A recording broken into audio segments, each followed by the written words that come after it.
Hi Bulldogs, Mrs. Heil here today. I am going to be reading you guys Cowgirl Rosie and Her Five Baby Bison by Stephen Gulbis. Now this is one of my favorite stories to read and I hope you guys enjoy it. Here goes.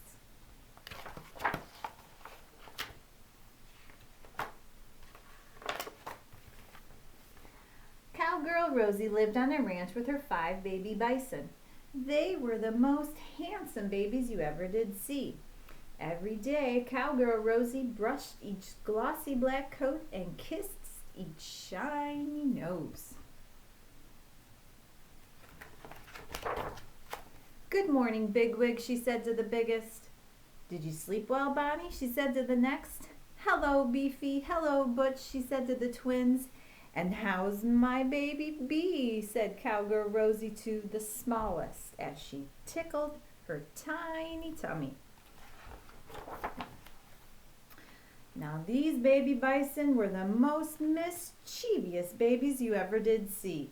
They scampered around the ranch here and there, this away and that away. By the time Cowgirl Rosie rounded them up at the end of each day, she was plumb worn out. "Bath time, babies." One day, Cowgirl Rosie decided to visit Sheriff Joe, who lived in town. She pulled on her cowboy boots and put on her cowgirl hat. "It's a long walk to town, so be good little babies and stay close to me," she said. Together they set off down the trail. Cowgirl Rosie skipped in front, whistling a cowgirl tune. But as Cowgirl Rosie and her 5 baby bison scampered past the barn, Bigwig disappeared. When Cowgirl Rosie and her 4 babies scurried around the water barrel, Bonnie disappeared. As Cowgirl Rosie and her 3 babies scuttled past the giant cactus, Beefy and Butch disappeared. And when Cowgirl Rosie and her last little baby skipped through the rocky pass, Baby Bee disappeared too. Oh, calamity.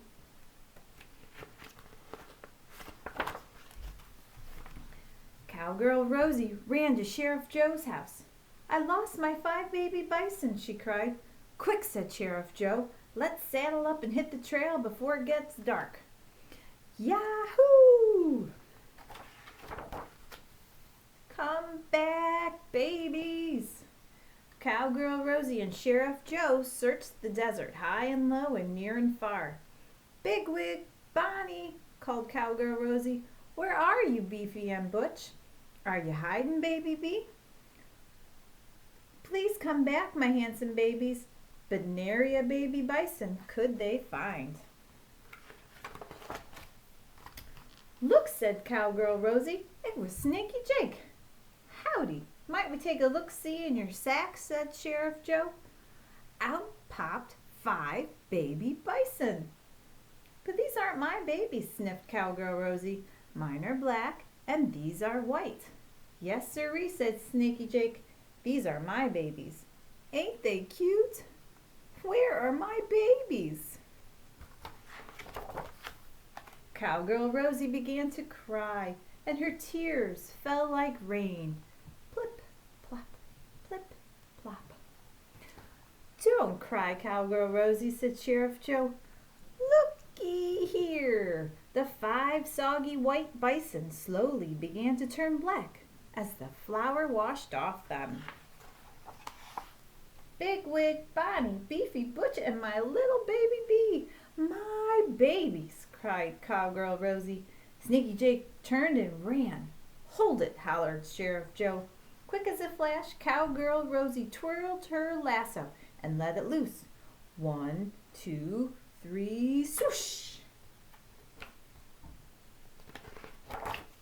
Back in town, Cowgirl Rosie was a hero. She had rescued her babies and nabbed the thief.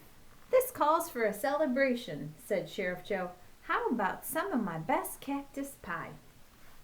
When every last dish had been licked clean as a whistle, Sheriff Joe brought out a huge package.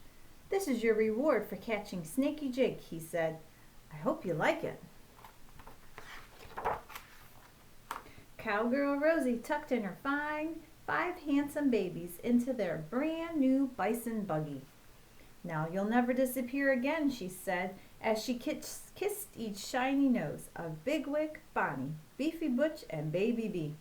"So long, Sheriff Joe," said Cowgirl Rosie, and with a wave, they all set off for home. The end. I hope you liked it. Keep reading, Bulldogs. See you next time.